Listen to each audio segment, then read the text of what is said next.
the greatest rock and roll album of the 90s, what do you do? I've got nothing to prove in my musical abilities or anything. I don't think the band has either. I thought at the end of the last record that the band was going to break up and I was never going to write any more music again because I didn't have any songs left. And being I was the fucking... Right, we were up there, we were this band and that. We were fucking tabloid, there was chaos going around and it come out in the music. We worked probably a bit too hard for our own good and maybe toured too much and didn't spend enough time in the studio. Songs were great. Too much drink, too much coke, that's about it. The press following you at the studio every day. Yeah, because there was some tunes on. Yeah, Be Here Now was like... We listened to Stand By Me the other day and it went on for fucking ages. It went on for ages, isn't it? We went out, had a cup of tea and come back, it was still on. Come back, still on. I mean, the last album, it rocked, right, but that's basically all it done. Went out, got something to eat, it was still on. So this time, I knew that I wanted to have a break, a year off. I knew I wanted to spend, you know, most of that year writing and then the next year recording, which is what we've done. And this time round, I think, right then, you know, we've got to fucking re-establish ourselves as, you know, what we should have done in the first place, you know what I mean? We're a great fucking band. I think people are realising that in this album. So there's too much at stake now, you know what I mean? I don't think people are going to stand for it. It'd be very easy for them to try and do, you know, another Champagne Supernova, all that kind of thing. They've done that. They've proved that. And they wanted to search. I think Noel, definitely lyrically, was searching for something a bit deeper and wanted to try different things. They were saying quite a long time ago, we're going to do 3 albums that are going to be, you know, lay down the Oasis kind of, I don't know, the gospel according to Oasis, and then move on from it. So, I mean, I remember reading that quite a long time ago, and they've done that. And I wanted to make a record that showed a few different sides to what it is that I do. A drum loop being used on an Oasis record would have been a no-no. You know, it just wouldn't have happened before. It's just a lot different, you know what I mean? There's not too many guitars in it, you know what I mean? You can hear the bass breathes a bit, you know what I mean, I think. And obviously the stuff I've done outside the band with the Chemical Brothers and Goldie and stuff like that, you can gain a lot of knowledge of different things off people like that, so just having a look around more, really.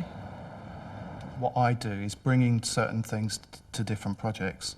Like I've worked with Massive Attack a lot, and maybe certain elements that I would have, that they capture may have come into like how we've made this record and the way they approach maybe the beats. Because it's real sort of dancing, that's what I'm into really. I love all that sort of funky stuff as well. Alan is not aware, right, of what a fucking brilliant drummer he can be, if I'm being honest. Because I think he's the most gifted musician in the band at the moment. They were just sort of experimenting with beats, different synths, keyboards which they'd never used before, different ways of approaching tracks. And I suppose that's why I was there, really. I was thinking, well, I'm going to use drum loops on that, and, you know, the bass line's going to be really complicated here, and it's not going to be all about the song, so to speak. It's going to be more about the musicianship. And I was thinking, well, you know, is it all going to work with new people and in a new environment? And the amazing thing for me is that it all worked, and it didn't feel weird. It just felt really natural. So, and it still sounds like an Oasis record, but it sounds like a different kind of Oasis record, which is what we should have done last time. It's what a true band does, doesn't it? Moves forward within their own identity. I'm still influenced by the Beatles, obviously, but, you know, I've listened to a lot of, like the Beta Band, for instance, and the way that they do things. Although we didn't employ any of their recording techniques in the way that they will pick up a plastic bag and a packet of crisps and make a drum track out of it. There's none of that, but I suppose there was a certain sense in listening to their records thinking, well, yeah, anything is possible. You could work with like 10 different types of artists over a period of time, and you get little bits from each of them and then start using them in like a current project you're doing, you know. But we were more using Spike, who'd worked with, you know, U2 and Massive Attack and people like that. We were using his knowledge of, who picked his brains more about the sonic side of, you know, how we could get the record to sound modern with it still sounding like a rock and roll band. So we try to do something different and incorporate everyone in the record, using keyboard sounds, looping up guitars, just experimenting. That was the thing with this record, was experimentation, but not letting it get out of control. We just wanted this album to be a little bit different than the last one. Not for anyone else, for us. When I was in the pub, I had a £2 coin and it was written around the side. And I wrote down on the back of a cigarette packet, in case I forgot, standing on the shoulder, well, what I thought I put was standing on the shoulders of giants, in brackets, album title. But I was drunk, and when I got up in the morning, it said, standing on the shoulder of giants, a bum title. That's all I need, Lennon and Lydon.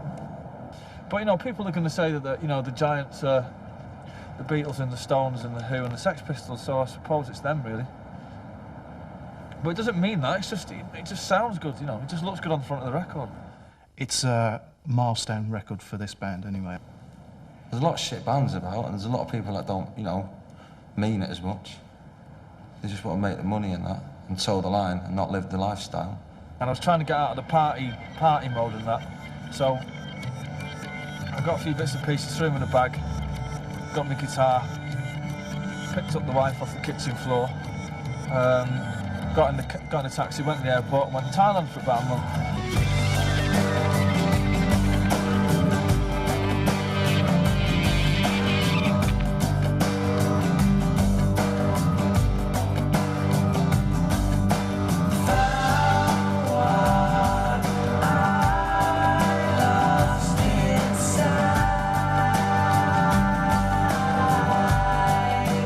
There's all these monks hanging out there, like proper ones and that, not like the ones off Robin Hood or anything like that, like proper ones with skinheads and that. And we would end up going around all these little villages, and we met some great spiritual people there. Not that I don't really think I'm affected by that in any way, but it was a sense of well-being on my behalf one morning, and the sun was shining, and there was lots of animals knocking about. Here's another Sunday morning call. You hear the banging on the door. I think it's about fucking taking too much drugs, watching everyone fall away, and you coming through the other end, and no one else. It's the one that touched me the most, yeah. And it's my favourite song. I don't sing on it. Ain't that weird? The chorus is about, it's a tiny little bit about how how in England we're quite fascinated with why famous people and rich people act like absolute knobheads 24 hours of the day. And we're fascinated by that, and we put them on the front cover of newspapers, and that's basically saying, well, is it any wonder why people act like that?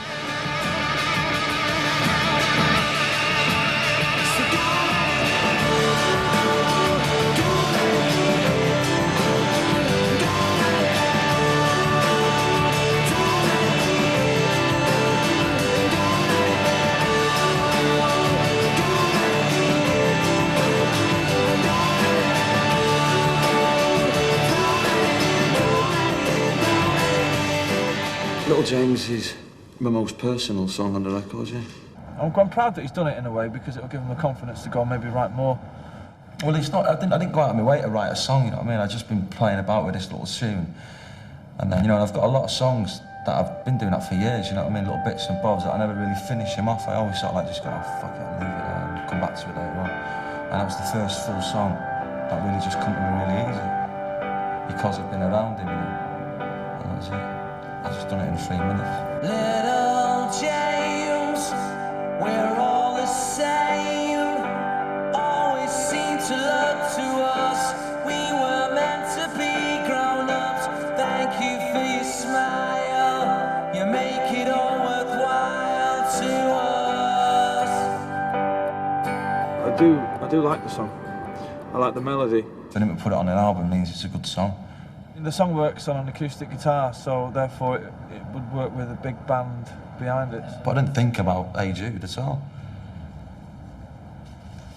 I'm not that much of a wanker to think like that, you know what I mean? That's not my problem, you know what I mean? I went in there and thought about James and wrote it about him, and that was the end of it. He's got to grow up pretty soon, Anyway, that was my little bit, sorry. He's only 27, and I remember what I was like when I was 27. And I wasn't far off what he's like. I think we've got a lot closer musically, yeah? We've always been close. All the nonsense that gets wrote about us, you know what I mean? It's just, gets blown out of proportion. With the 2 band members leaving, then yeah, we've got a lot closer. what's the best thing about it is the usual, you know. He pulls no punches and he says what he means. My words and my thoughts, they're both the same, I'd say. I think he'd do well to sit down and speak to somebody like John Lennon. I think John Lennon would tell him to sit down and shut up and just listen for once in his life instead of talking all the time. That's just because he thinks he's John Lennon, though. I'm not asked about, you know, at the turn of the next century being the songwriter of the 90s and all that. That'll be irrelevant to me once I go. I'd like to be the best songwriter of next year. That's about as far as I go. Oh, I reckon I'm better than Elvis, definitely. I don't know what Elvis would think. Elvis would probably snort, Liam. Well, I'm a knobhead when I'm drunk, aren't I? And I'm the coolest cat in town when I'm sober. These were having a good jolly up, and I was with him while they were having a jolly up, you know what I mean? I was sitting there with my bottle of water and that going, go on, have another one for me. If I could put down on paper what I actually thought inside my head, I'd be fucking really good, I think. But I'm quite... It's something to do with being... Half of it is like laziness and the other half is not being able to articulate your feelings enough. He thinks I feel. That's too simple a way of putting it. That's what it's about, isn't it? Feelings. Because that implies that Liam's not a thinker and that Noah's not a feeler. We've had a hiccup. We never thought we'd have things like that happening to us. You know what I mean? We didn't think two members of the band would leave. We just thought we were in it together forever. No, they're gone now, that's it. You can't just pick and choose when you want to be in a band, you know what I mean? It's like, it wouldn't be fair on Gem and Andy now. If Bonehead phoned up tomorrow morning and said, oh, I've changed my mind, it'd be like, well, I can't do that, man, because some other geezer now is in the group, and that's it. That's not what Oasis is about. You don't make decisions like that. On the form of the band, you know what I mean? You've got to think hard about it, and I'm sure they did. And we thought hard about getting two of the members in and carrying on. As soon as I started to play with these guys, it did feel right. And they've said that as well. I mean, I think that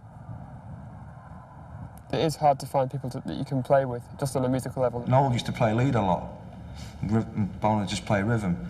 Like, Noel's not playing as much lead now, you know what I mean? But Gem's doing a bit of lead and they're both doing it so he can, you know, like Champagne Supernova, there's bits that Gem will play lead on and, you know what I mean? They'll swap about, you know, and it works a lot better.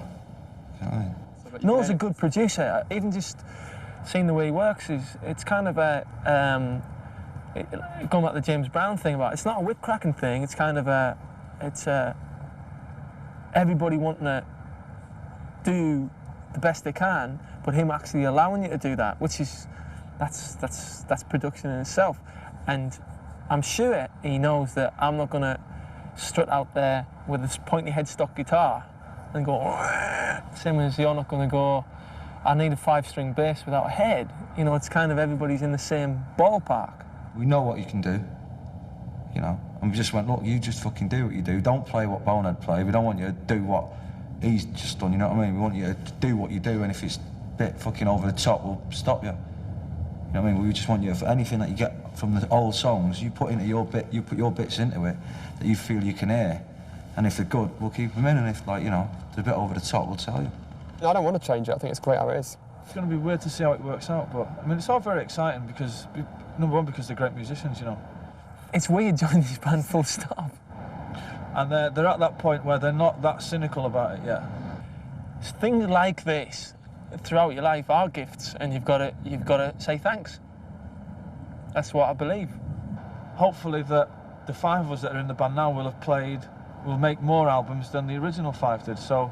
There's been too much said about what things mean. Let's let people make their minds up on it.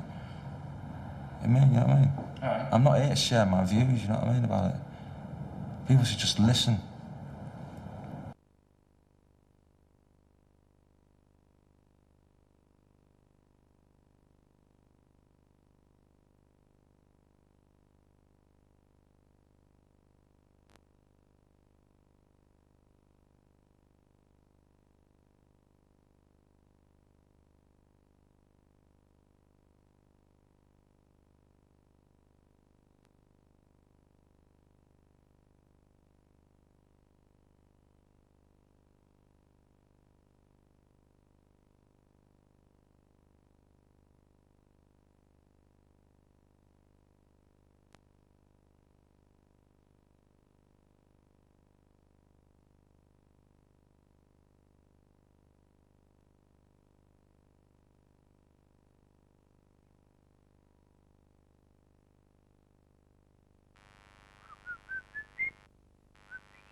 gotta click with what you got. Taste every potion, 'cause if you like yourself a lot, go let it out, go let it in, and go let it out. Life is precocious in the most peculiar way. Sister psychosis don't got a lot to say. She gon' let it out, she gon' let it in, she gon' let it out, she gon' let it out, she gon' let it in, she gon' let it out.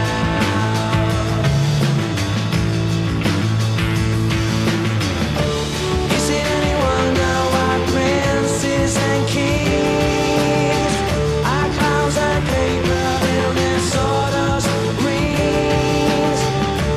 Ordinary people that are like you and me, we're the keepers of their destiny. We're the keepers of their destiny.